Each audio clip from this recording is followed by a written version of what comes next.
Hello, and a very warm welcome on a chilly day to this, our December newsletter. This is in celebration of the winter solstice, a wonderful time of year if we can really embrace it. Very different to the Christmas festive big yang celebrations. The solstice offers us something different, which I welcome you into. So this is the recorded version of our newsletter. You can also read it, of course, but if you prefer to listen whilst you're doing something else, possibly, you're very welcome. Here we go.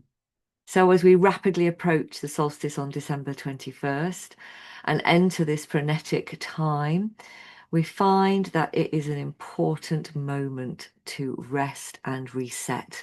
And we really welcome you to join our free Mighty Network circle, our firelight circle, where we will sit in a metaphorical campfire circle and share our wisdoms. And that is something that we can do easy. Just pop over to Mighty Networks and join up, and you'll get the rest and reset session for deep, deep self-worth in the solstice. So our newsletter this time is going to contain some fantastic articles for you, as well as some information on the winter solstice. There's also our reflection, which takes us deeply into how the wisdom of the solstice can affect our lives. There's also a wonderful article on emotional wintering, a wonderful concept that I've been thinking about and remembering that so often our emotions can be termed negative and positive. There's the good emotions that we want more of, and there's the bad emotions we want to get away from. And emotional wintering, for me, really puts that far more cyclical. So we're really understanding that all emotions are part of being human, and actually denying or trying to get away from those emotions cause way more problems than being able to embrace them, being able to understand what they're doing for us, what they're pointing to, what they're healing, what they're showing us. So perhaps if that resonates, you can listen to the article on emotional wintering, or go read it on the newsletter, where there are some pictures to encourage your visual brain. So there's a great article on AI. The talk of the town, of course, what everybody is talking about, but we're talking about a different AI. In Indigo Brave, we're encouraging ourselves and our community to look at attention and intention, AI. A very powerful master tool that you can use in leadership, in your families, in growth, in community, for your whole of your lives. And we've also got a great surviving the holidays few tips, lots of that kind of information about, but we thought we'd throw in our two penneth worth for that. And the Basket Brigade Nottingham, yes, it was a fantastic success. So there's some huge thank yous on there to all the people who supported us so brilliantly.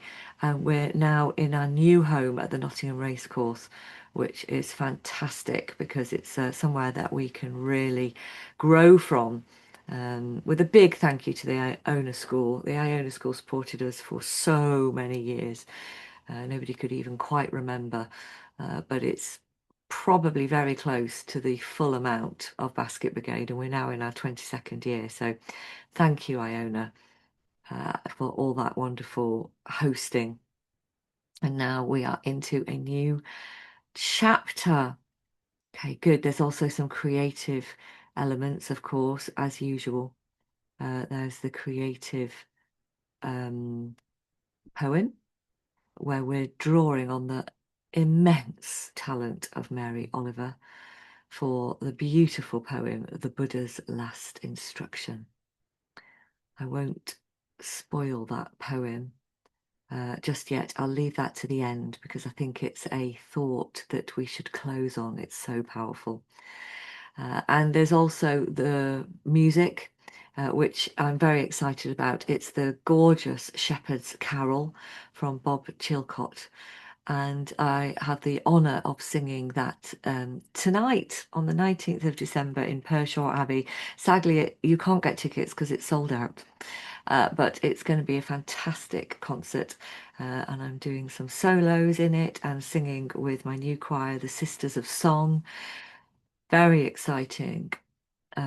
Really looking forward to that. So do check that out. I had the honour of meeting Bob Chilcott earlier this year, and he's an inspirational person.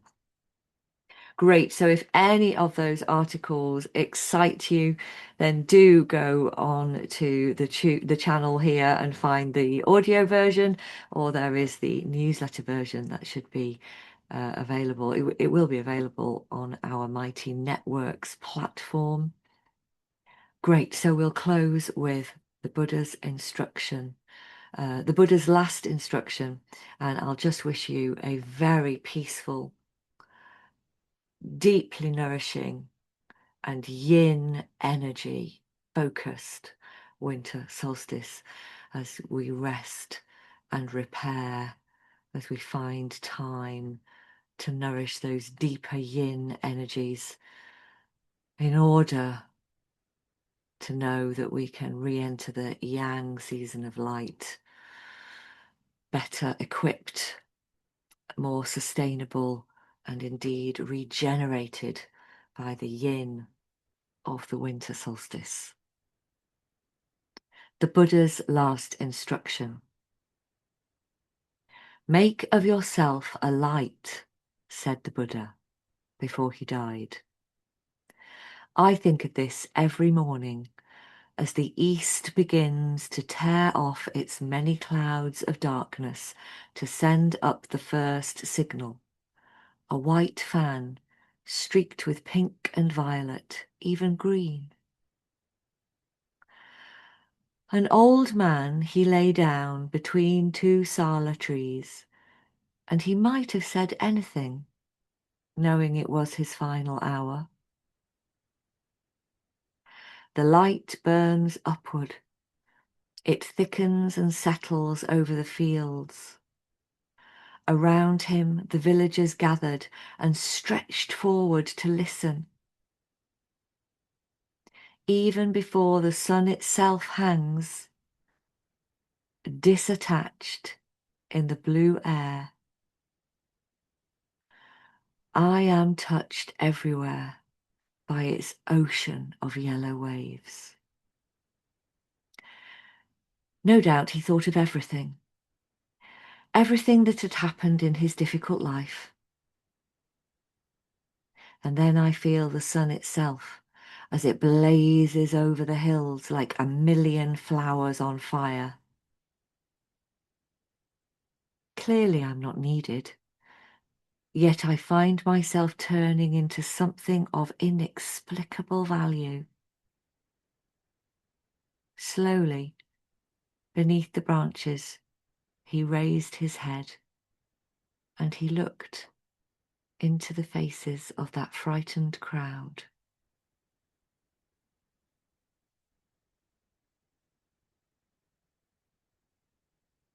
The Buddha's last instruction.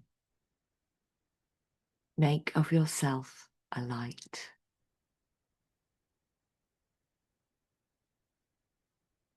Thank you. Peace be with you.